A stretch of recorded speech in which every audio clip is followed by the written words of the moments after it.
I've been interested in what lies beyond that gate ever since I assumed leadership of the Fortress of Masquerade. Of course, it would be unwise to recklessly open it, but it'd also be risky and negligent to simply ignore any potential danger that could be behind it. The readings on that dashboard have not budged since the day when I first laid eyes on this place. But over the past year, the needle has crept upwards from its original position, likely because some parameter it's been tracking has changed, if only infinitesimally. Normally I would have ignored it, but I happened to have some free time when I noticed it, so I investigated. Any guesses what the reading could be tracking? Very reasonable guesses. I've considered both of those as well. Unfortunately, our dashboard is tracking something less ordinary. The temperature should vary with weather and climate changes, so for something that rarely shifts, the water pressure is more likely. We ran a few tests to increase the pressure from the outside, but the readings didn't change at all. Later on, a few more possibilities occurred to me, such as a potential connection with the primordial sea. I began to make a few preparations based on that hypothesis. Over the past few days, the needle has moved again.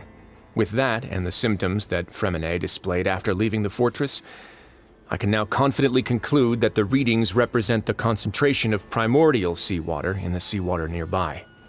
The concentration of primordial seawater? But we're already under the sea! And that is precisely the problem.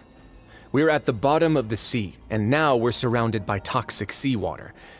Somehow, primordial seawater got mixed in, and the concentration is steadily rising. Yes, that's very likely. But forget about the two of us! Not even Novelette knows where the primordial sea could be, much less where we could find and plug a leak. Oh. Oh! Seems like you've figured it out. I believe the primordial sea lies directly beneath this sluice gate. For some reason, the primordial seawater levels have risen significantly, and it's now very close to us. The indicators are now red. Although the gate still stands, some primordial seawater has already leaked out and mixed into the sea around us. If this continues, soon it will no longer be able to hold back the primordial sea at all. Yeah, you know what the legends say.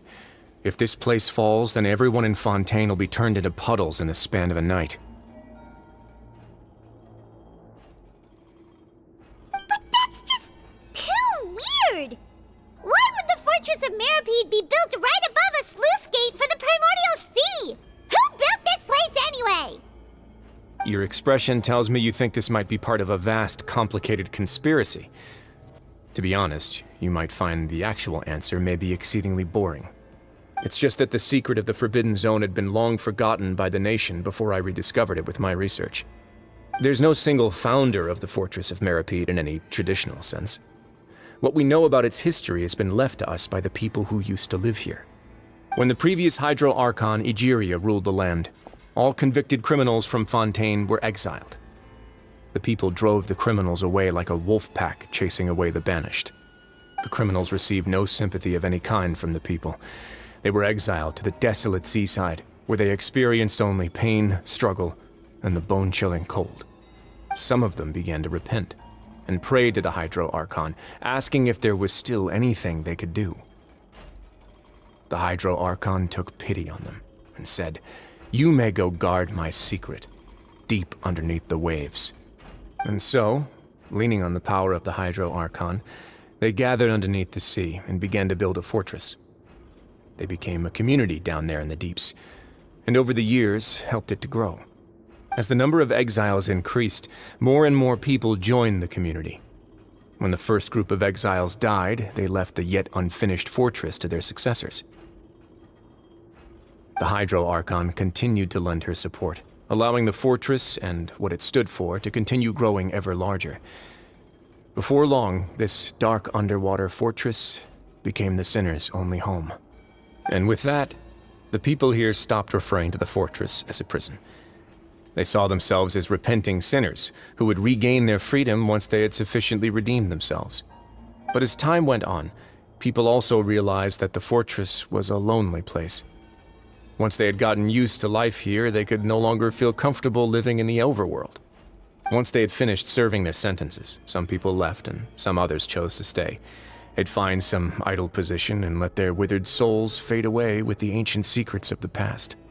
After many, many centuries, few people still remember the reason for the fortress's founding.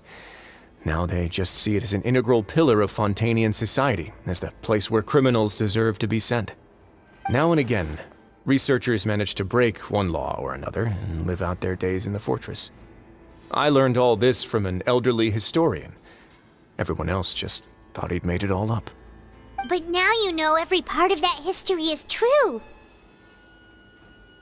Indeed. It's just as the prophecy says. If this gate fails, then everyone will be dissolved into the sea.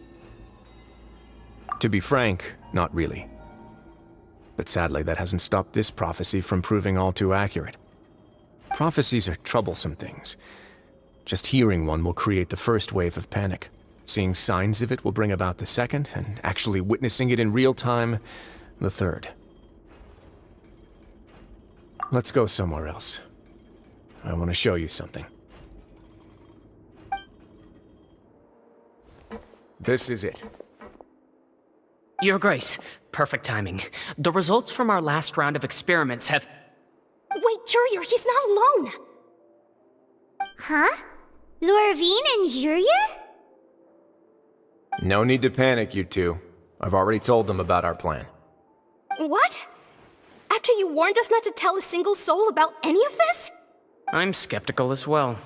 Are you sure they are trustworthy? The results speak for themselves, don't they? These two may already know more than you could ever imagine. All right then, if Your Grace insists. They seem harmless enough, so I'll trust them for now. Well, how about some reintroductions?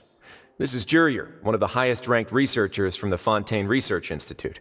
He used to work under Edwin. I trust that you've heard of Edwin? Good. Saves me a bit of time explaining. Edwin's main areas of research were archaeum and gravimeters. As his assistant, Jurier is quite familiar with them as well. I hired him to be my technical consultant. You want to blow up the fortress of Meripede? What a lovely idea. I'm already imagining it in my head. Gotta admit, I'm tempted as well. Guys, focus! Focus! That taskmaster over there is Miss Lorvine, and is also one of my technical consultants. While Jurier used to be Edwin's assistant, she used to be Jurier's assistant. Ooh, are they together? See, everyone keeps asking this question. Are you too sure you're not a couple and just using your work as a convenient cover? Your Grace, I am not in a relationship with this man. If I dated her, I'd officially be madder than Edwin. Jeez, forget I said anything then. Follow me. Whoa, there's another door that goes right up. Your constant amazement makes it seem like the fortress can do anything. But Paimon really thinks everything's super cool.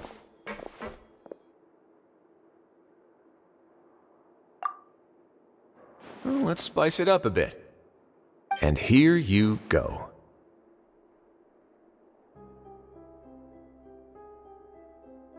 What a huge ship? This is also a production zone that Paimon's never seen before. What's going on? How much do you know about Fontanian history? Not much at all.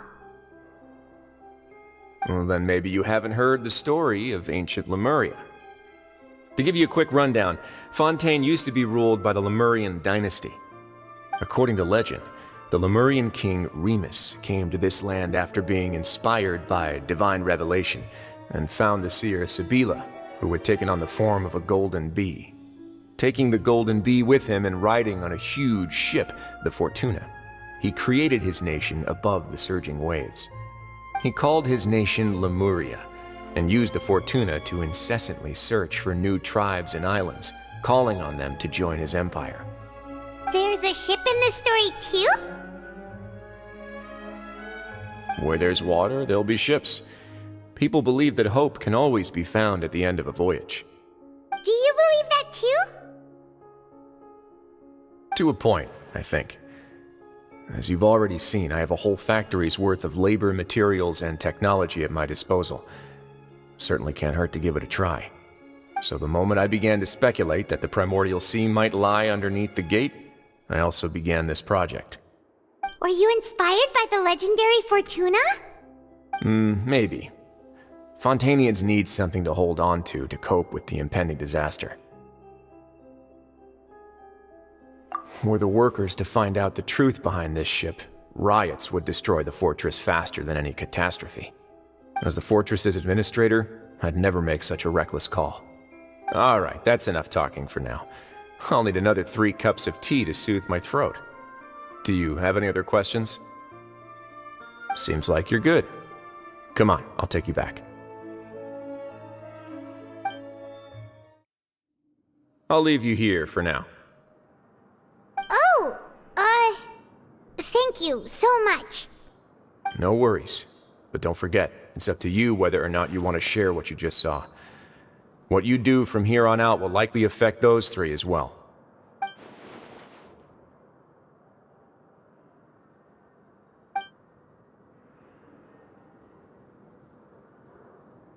Yeah, we'll put a lot of thought into it for sure.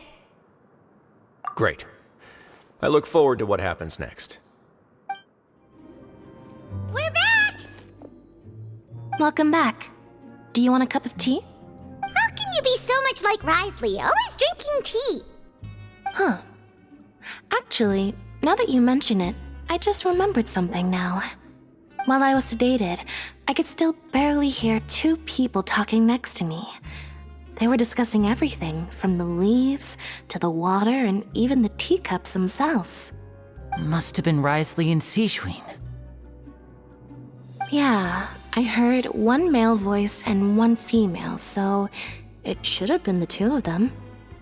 They really were just talking about brewing tea. I really can't make sense of this place. So, Traveler, Paimon, were you able to learn anything from Risley? Yeah, he explained everything. Very well. Then, would you mind checking your answers against my speculations? Yeah, I took the time to rest, so I'm feeling a lot more relaxed now. Nobody else is around, and Miss Sijwin is also busy with something or other, so let's just talk here. All right, then I'll posit my theories. I asked myself 3 questions. Firstly, why was Fremine affected by the primordial seawater? It was because he dove into the sea. My theory is, the long-lost primordial sea is probably very close to the fortress of Mirapede. Ooh, he's good. He got that right on the first try. That's Arlini. Secondly, Risley's attitude changed dramatically during the course of our stay here. He ignored us completely at first, then suddenly roadblocked us. Why? I spent quite a long time thinking about this. If he has been monitoring the Fatui since the very beginning, he probably ignored us at first because he was hoping we could find Master Child for him.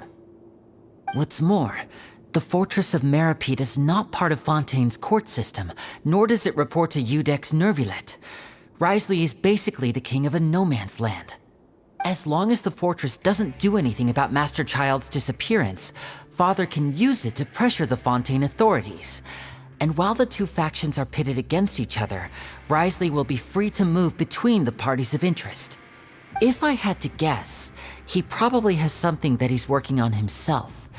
It's likely related to the secret of the infirmary, but I just can't think of what it could be. You're super smart. Thanks so much. Then finally, there's the last question. If Risley does have a plan, what could it be? All I know for now is that his plan probably has something to do with the changing nature of the seawater.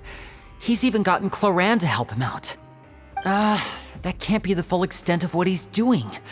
There's probably a secret passageway behind the block in the infirmary, and there's something big in the fortress that most people here never get to see. He has a bargaining chip, and it could be important enough for Father to deal with him directly. I don't have enough information, so I have no idea what his chip might be. But let me guess.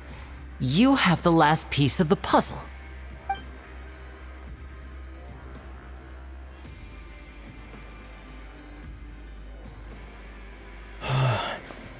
I can't believe it. The sea will engulf everyone. Just like the prophecy said. Could Risley have wanted to meet Father to figure out a way to deal with this crisis? If you remember, I once mentioned that Father sees the House of the Hearth as her base of operations, and she truly wants to resolve the crisis. But how could Risley have known that? Or perhaps he didn't know and just wanted to bring Father over to his side? Which could be why he said he just wanted to negotiate. Yeah, that makes sense to me. I understand your concerns as well, Traveler. I'll figure out a way to pass this on to our father. No matter what, we're on your side. The two of you have already aided us far too much. We probably wouldn't be standing here right now if not for you. If you ever need anything else going forward, please come to the House of the Hearth at any time.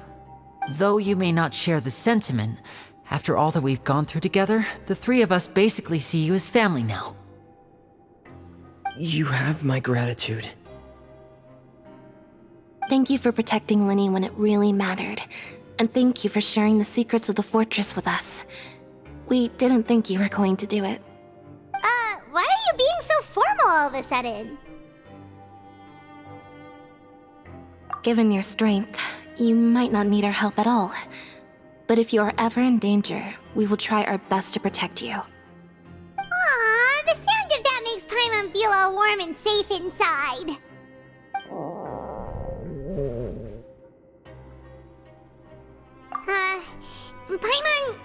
Paimon's hungry. Oh, you've done so much already. Go get some food. Alright, then we'll catch you guys another time.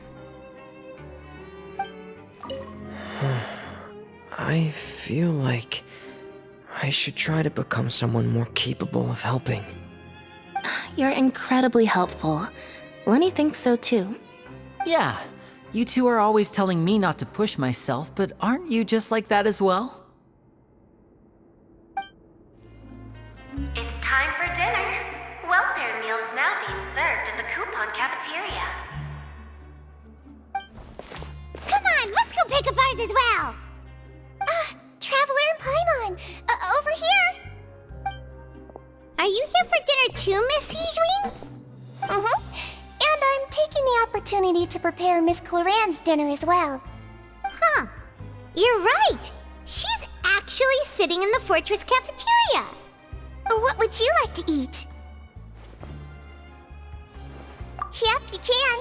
I've already talked to our chef, Mr. Wolsey. It's all on me today, so you can get whatever you'd like.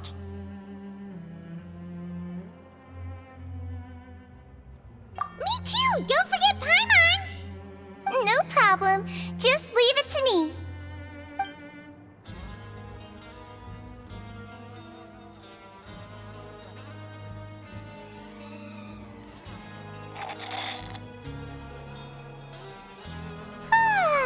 So delicious. Paimon's so happy. Paimon wants to feast like this every day. Feeling full yet? How's the food? Delicious.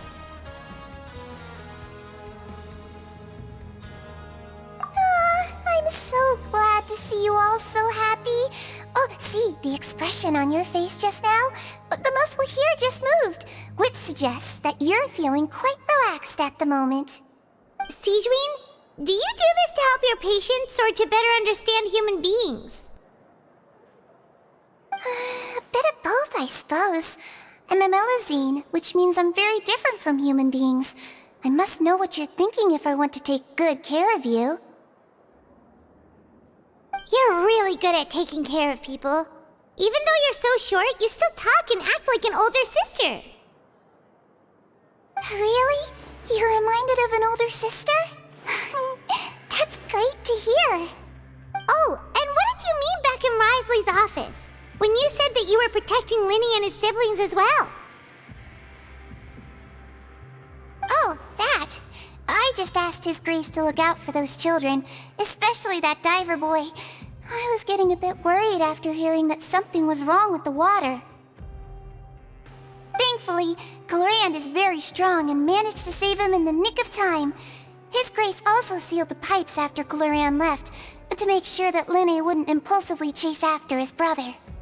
Although the path was blocked, we still stationed some guards there to stop anyone from approaching. They were instructed to only open the door once Miss Glorand had returned. Oh, and I was keeping an eye on Mr. Linny as well. We had to press him, but we couldn't allow him to be in any real danger. You were all super considerate and really thought everything through. It's just what we do down here at the fortress. At least this has been His Grace's style for as long as he's been the leader. Oh, I really wish Monsieur Nervula would come down here more often too. I feel like he'd like it here, with all the darkness and chaos.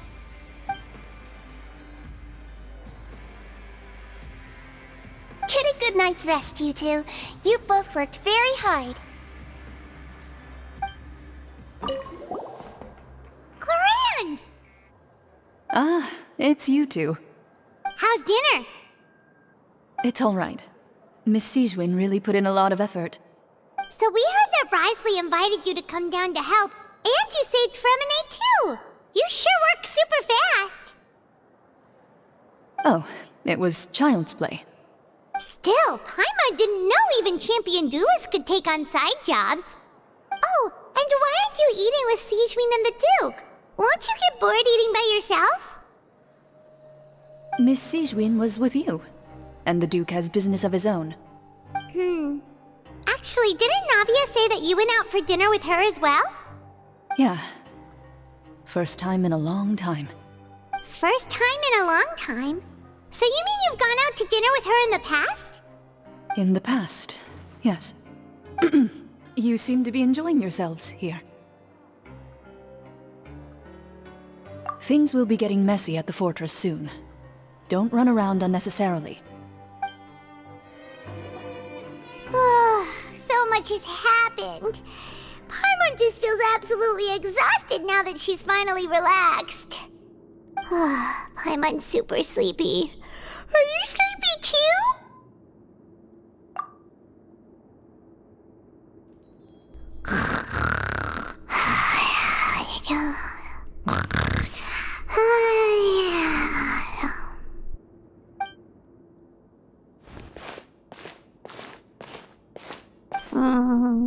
Delicious. Paimon wants seconds for free.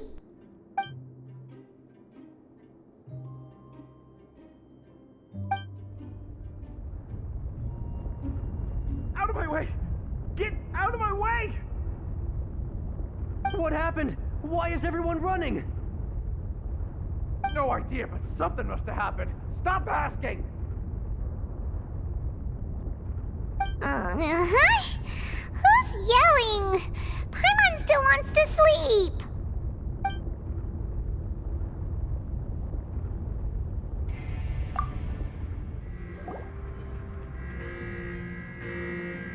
What happened? Why is everyone running around? Hey, what are you doing? No time to explain, mate. Goodbye. Hey, wait! What's wrong with these people? They won't even talk to us. They're here! There you are! Oh, thank goodness! Quisto and Lavaroon, do you know what happened here? We came here especially to inform you. Something seems to have gone terribly wrong just now. His Grace is telling everyone to evacuate and get out of here. Lavaroon was saying you two are new here and you don't have many friends, so you might slip through the cracks. Haven't you heard all the stories like that? An evacuation is successfully completed, yet you only find out once you do a head count that 1 or 2 people are missing. Wait, weren't you the one who brought that up? Why is it suddenly my idea? Hey, shut up! Okay, whatever. The point is, you should come with us. Yeah, he said to get as far away as possible, upwards and outwards.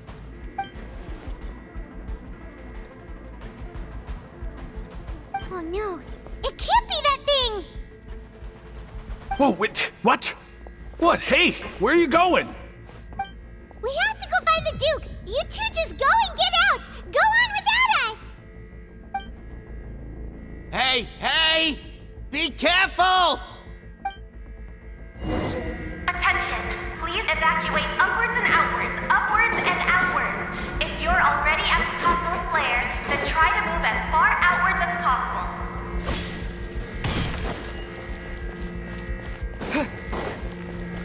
Attention, please evacuate upwards and outwards, upwards and outwards. If you're already at the topmost layer, then try to move as far outwards as possible.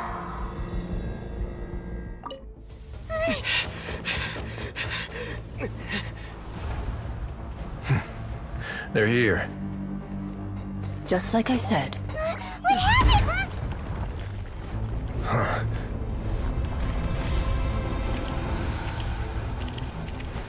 You're just in time. But be ready to run.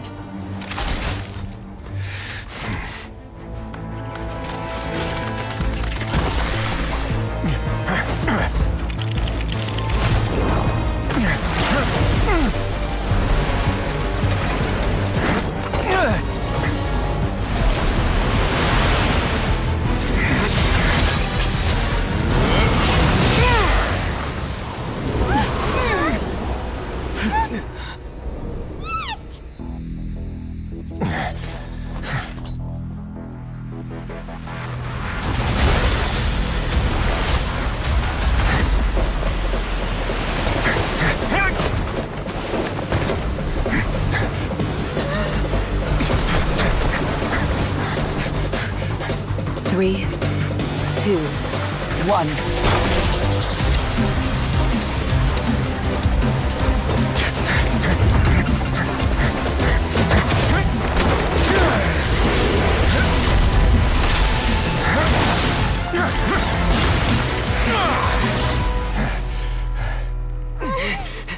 This won't hold it for long. Find Neuvillette. Tell him the defenses are about to collapse. Then what will happen to you? Until he arrives, we're the last line of defense.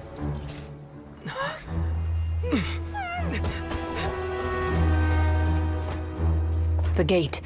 How long do you think it'll hold? That depends on us.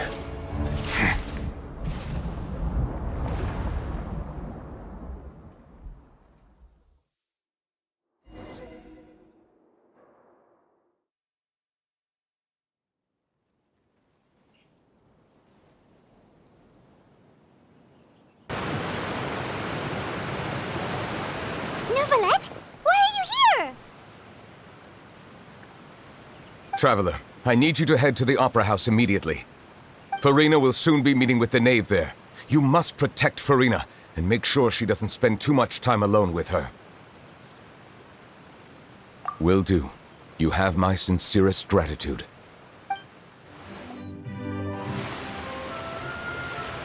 Look! There are a ton of Fatui and Palais Mermonia people over there!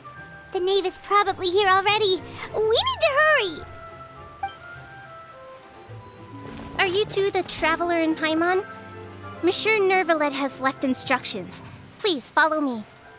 Though I'm sure he's already explained, this should be a mostly cordial conversation, unlikely to give rise to violence. But it would be most appreciated if you could protect Lady Farina to the best of your abilities.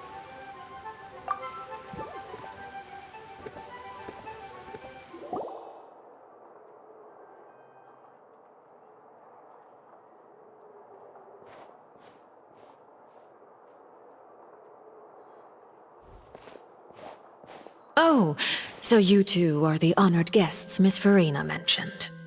Of course, of course! How could they not attend a meeting such as this? I I must always have 2 or more guests at my dessert table. Otherwise, the occasion would be too lonely and unbecoming of my station. It is my pleasure to make your acquaintance, traveler.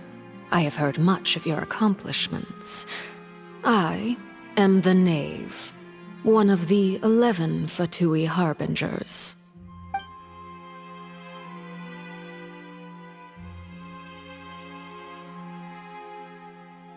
I've already prepared seats for you. Come, sit beside me. Perhaps you two are unaware of how Miss Farina and I do things. You see, we actually recently agreed to get together for tea when we had the time. See this? This is a limited type of confectionery that Miss Farina simply adores. There are only 16 slices sold every day. Here, why don't you and Paimon have a taste?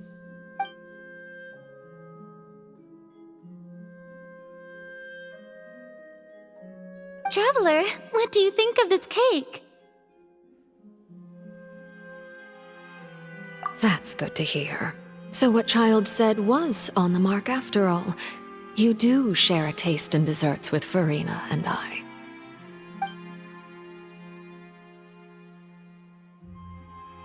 I wonder how he's doing nowadays. You must have heard, right? He's suddenly gone missing. I'm really worried about his safety, you know.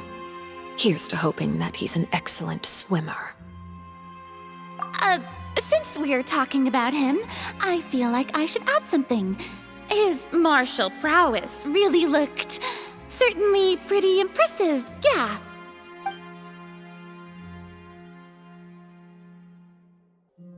Oh, so you're also familiar with his aptitude for fighting, Miss Farina. Oh, right. I almost forgot. Child was subdued by Udex Nuvillette right in front of you. Against ordinary people, my colleague would never be on the back foot. But alas, he just never imagined he'd run into such a person.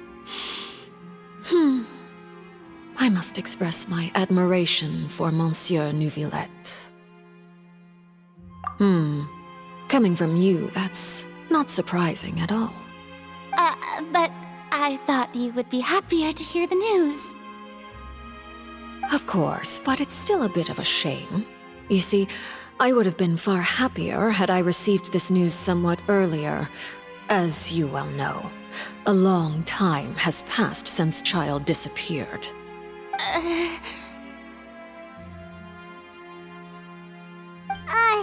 Well, in any case, there's no need to worry. We know for sure that Child is still alive. Oh, and just how do you know that? Because we found evidence that proved he left the Fortress of Mirapede. And where did he go after leaving the fortress? Well...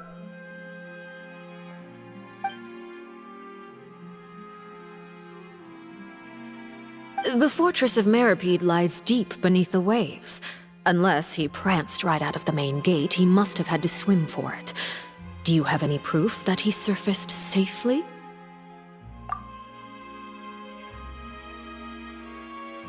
Ah, that is good news at least. His sister Tonya sent a letter to Fontaine not too long ago. Since he was unfortunately unavailable, I picked it up on his behalf. Do you have any idea how he usually writes back to his family?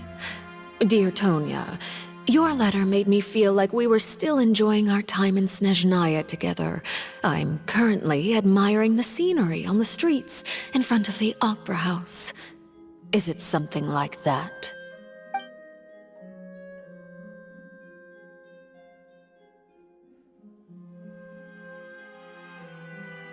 All letters tend to follow the same few formats anyway, right? As long as the contents are accurate, it doesn't matter so much how it's written or how it's worded.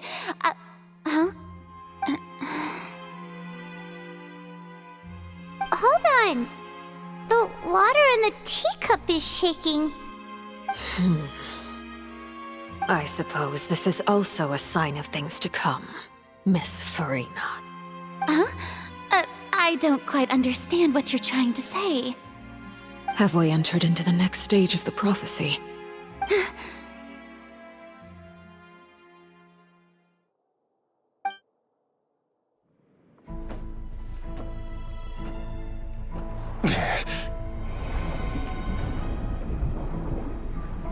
My thanks to you both. I will take it from here.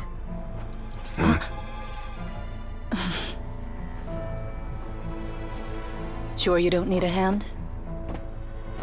Quite sure. Wow. So, what's your secret, huh? Let me guess. Nah, who knows? Maybe it's just your sense of responsibility.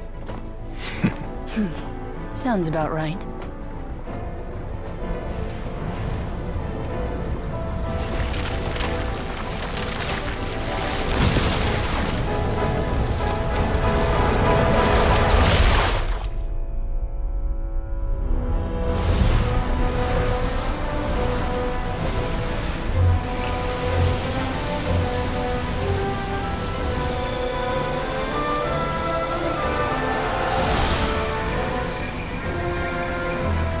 A day may come when the prophecy is fulfilled, and the waters burst forth.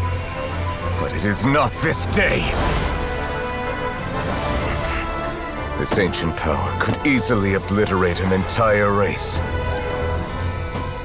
A tsunami of fury would unleash endless catastrophe.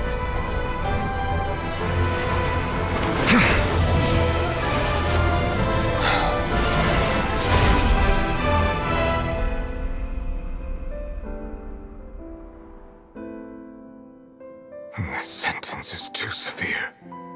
Forgive me for overruling it.